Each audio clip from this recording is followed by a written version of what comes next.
Hey everyone, and welcome to my channel.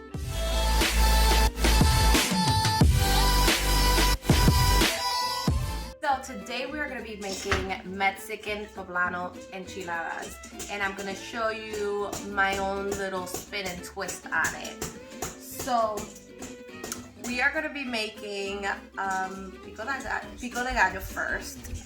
Now I was not able to get cilantro. Usually with pico de gallo you get tomatoes, you get onions, and you get cilantro. Unfortunately, I was not able to get cilantro today, so I am gonna improvise. And instead of onions, we're gonna use scallions, which are basically the same thing. And then the scallion greens to substitute for that cilantro. So I'm just gonna add that in there. I'm gonna add a little bit of drizzle of olive oil. This isn't usually the way you make pico de gallo, so please guys do not quote me on what I'm doing. This is just, again, my own spin on it. And after that, I'm gonna squeeze some lime juice in there, just so that can, really marinate. Pepper. Use a little bit of salt. All right, so I'm just gonna let that marinate in there, and in a separate bowl, I'm gonna add sour cream. I'm also gonna drizzle some more lime juice, and I'm gonna add a little bit of water just to get a nice saucy, runny consistency. Now, typically what you can do is add about a teaspoon of water. And again, we are gonna add a little bit more of salt and pepper. Salt. Let's add some pepper. Alright, so as I'm cooking, I like to taste things. Very important to taste things while you're cooking, so you know that you season the stuff correctly. Much better.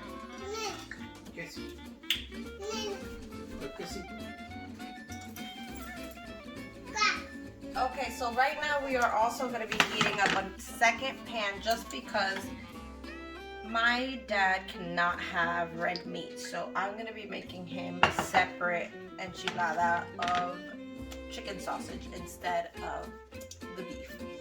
Okay, so we are going to add the poblano peppers. Alright, so we're going to add the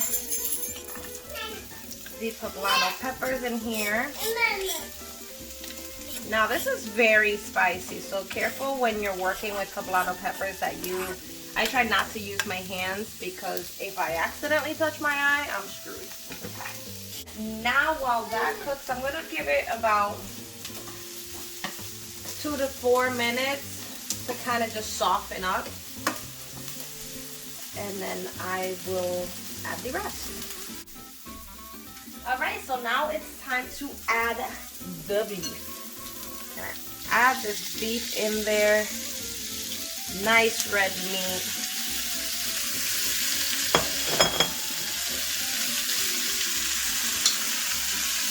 I'm gonna just start breaking it up.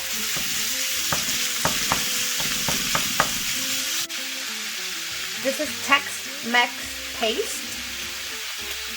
I'm gonna be adding that. I'm saving this for the other one. And I'm going to be adding some spices here. Southwest spice. Oh, I'll save that for the other. Okay. And I'm going to mix that all in there. Break it apart. Cooks a little bit there. I'm going to add the sausage into the other pan that I've already had prepared here.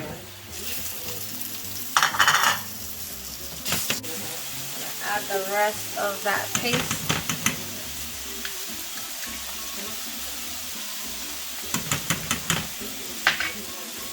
And I add some of that Southwest spice. Good.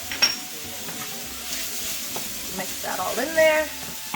And don't forget the salt and pepper, just a little bit.